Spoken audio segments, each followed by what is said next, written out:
से आज चूड़ी जो है वो नरेंद्र मोदी जी को देंगी? क्या वो अपने हाथ का चूड़ी खोल के नरेंद्र भाई मोदी को देंगी कि नहीं देंगी? तो तेल का दाम कम होना चाहिए। अगर तेल का दाम कम नहीं होता है तो जन अधिकार पार्टी इसके लिए संघर्ष करेगी और करती रहेगी। जहां तक निजीकरण का सवाल है, अभी केंद्र में एक समिति बनाई गई है जिसमें कि स्मृति ईरानी को भी रखा गया है। वैसी समितियों में पता नहीं उनके अंदर ऐसा क्या फाइनेंशियल गुण है जिसके कारण उनको रखा गया है।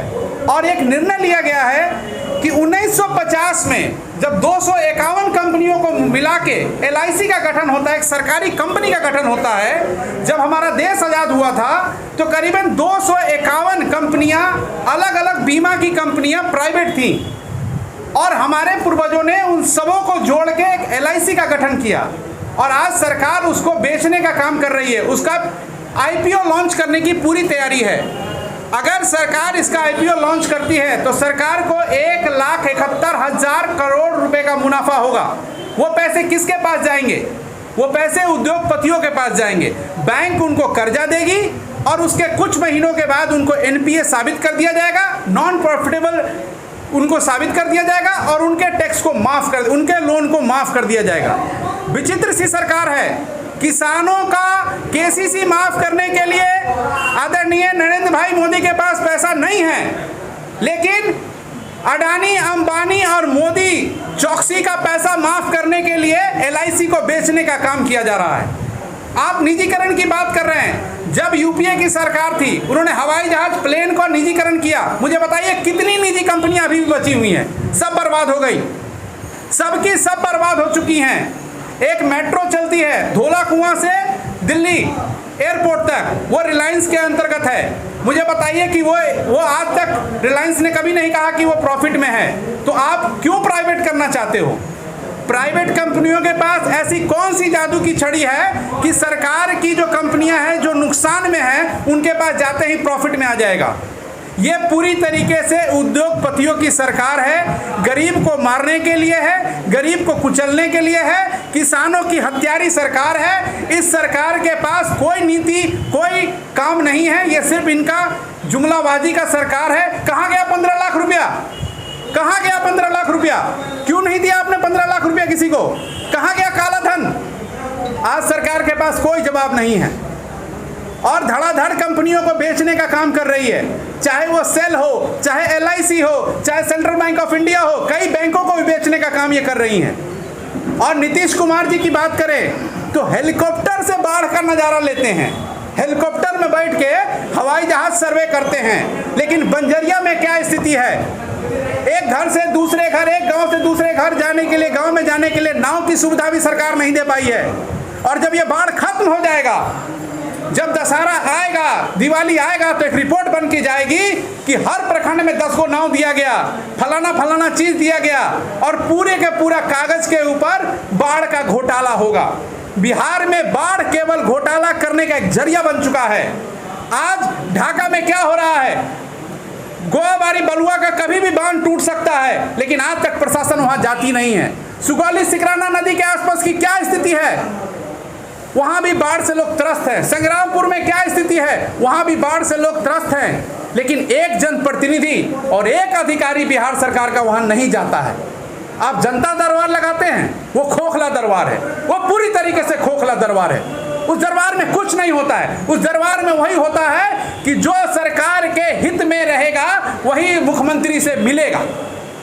आप कंप्लेन लेते हैं BDO और CO का और फिर उसी BDO CO को उसका कंप्लेन वापस कर देते हैं। और वो जब वो लोग दोबारा जाते हैं तो वही BDO और वही CO दोबारा उन गरीबों का शोषण करते हैं। ये सरकार केवल और केवल लोगों को तोड़ने और ममोड़ने का काम कर रही है। ये सरकार के पास कोई नीति नहीं है। और आदरणीय नीतीश कुमार जी से मेरा अनुरोध है कि अब आपकी सोचने समझने की शक्ति खत्म हो चुकी है। अब आपके बस में बिहार चलाना नहीं है। यह बिहार केवल और केवल एक ही व्यक्ति चला सकता है, वो है आदरणीय पप्पू यादव। पप्पू यादव से बेहतर नेता अभी बिहार में कोई नहीं है। पप्पू यादव ही एक ऐसा जननायक है जो इस बिहार को इस स्थिति से उठा के एक अच्छे विकासशील प्रदेश के बनाने के रास्ते पर ले जाने का काम करेंगे। आज षड्यंत्र के तहत 32 साल पुराने मामले में हमारे राष्ट्रीय अध्यक्ष बिहार के जननायक को जेल में डालने का काम किया गया।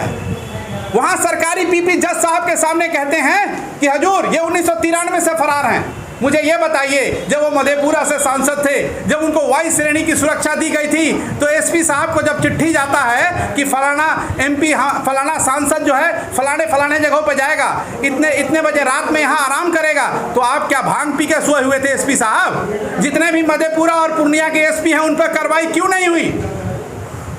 आप कहते हो कि वो फरार थे 1993 से, 2013 में उनको बाइज्जत बरी किया कोर्ट ने, तब इस केस को क्यों नहीं खोला गया? जब वो कोरोना में लोगों की मदद कर रहे थे, जब ऑक्सीजन पहुंचा रहे थे, दवाई पहुंचा रहे थे, भूखे को खाना दे रहे थे, सेवादारी कर रहे थे, वो सही राजनीति कर रहे थे, तब आपने उनको एक षड्यंत्र के तहत जेल में डालने का काम किया, क्योंकि आपकी सरकार नंगी हो रही थी। आपकी सरकार की विफलताओं को पप्पू यादव एम्बुलेंस घोटाले के जरिए आपको नंगा करने का काम कर रहा था। आज बक्सर के एमपी, चाहे सारण के एमपी, चाहे दरभंगा के एमपी, जिनके ऊपर पप्पू यादव जी ने एम्बुलेंस घोटाले का उजागर किया, उनके ऊपर क्या कार्रवाई हुई? आज सरकार इस बात का जवाब दे कि एम्बुलेंस जो अपने घरों में तिरपाल से तोप के रखे हुए थे, उनके ऊपर क्या कार्रवाई हुई? सरकार इस बात को बताई। यहाँ मोतिहारी के अंदर भी आप सदर अस्पताल के पास चले जाइए, सदर अस्पताल के पीछे करीबन 50 एम्बुलेंस अभी भी सड़ रहा है। इसके ऊपर सरकार क्या कार्रवाई करेगी? कोरोना में जो लोग मरे, जिनको ऑक्सीजन के कारण, दवाई के कारण, वेंटिलेटर के कारण, क्या मंगल पांडे जी के ऊपर, स्वास्थ्य मंत्री के ऊपर 302 का मुकदमा होना चाहिए?